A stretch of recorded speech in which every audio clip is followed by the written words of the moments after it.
I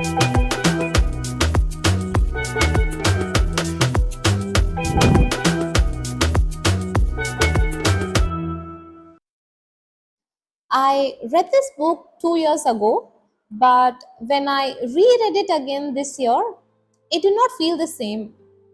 Welcome to my review of the book God of Small Things by Arundhati Roy.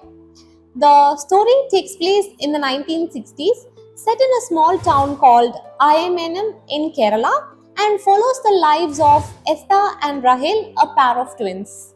Their mother Amu leaves her abusive Hindu husband after a failed love marriage that she did against the wishes of her family and decides to return to the family that she ran away from. Now, Amu's family consists of her mother Mamachi, her aunt Baby Kochuma, her brother Chaco, and Esther and Rahel, I mean the twins. They are strict Syrian Christians, carrying Christ in their hearts, Shakespeare on their lips, and a sense of deep caste pride in their blood.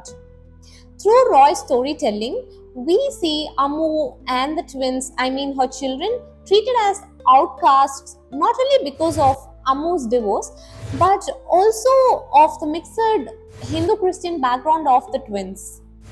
There are so many events where we see Esther and Rahel subjected to subtle abuse, especially by baby Kochuma, and constantly reminded of their place in the society. When we think things can't get worse, there enters Sophie Mole, Chaco's British daughter, with her white blood, along with her mother Margaret Kochuma, that is Chaco's ex-wife. She is seen as the perfection or the symbol of perfection in the eyes of the family members, whereas Rahel and Esther are not seen the same way. Her arrival triggers a tragic event that separates the twins, Esther and Rahel. What happens next? Did they find their way back to each other? Are the questions that drive the rest of the story.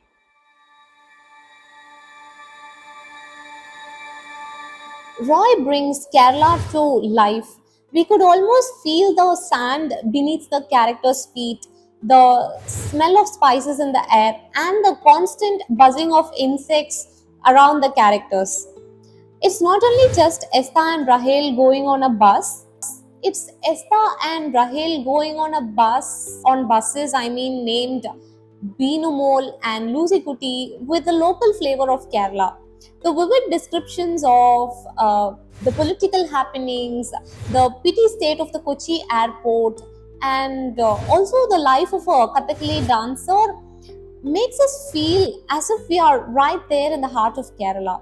The novel also consists or carries a lot of heavy themes such as caste pride, interreligious marriages, forbidden love, and the impact of local politics on the characters. Almost every character in the story has a traumatic past.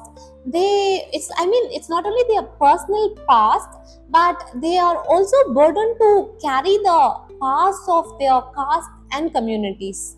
The language is so rich and there is a lot of humor in the book. I really enjoyed reading the book right up until I turned to the last few pages. I am still unsure why Roy chose to end the story in such a way. Uh, a lot of things in the end of the book were quite unsettling to me, and I would say it went against my principles. So I really didn't understand why Roy chose to do such a thing with the characters. Anyways, to wrap it up, if you really enjoy reading books that often talks about the harsh, unsettling events happening in the society, the events happening in Kerala behind the mask, God's own country, this book would definitely be a good choice for you to pick it up and start reading. So, but don't bite me back. I have already warned you about how the book would end. Thank you.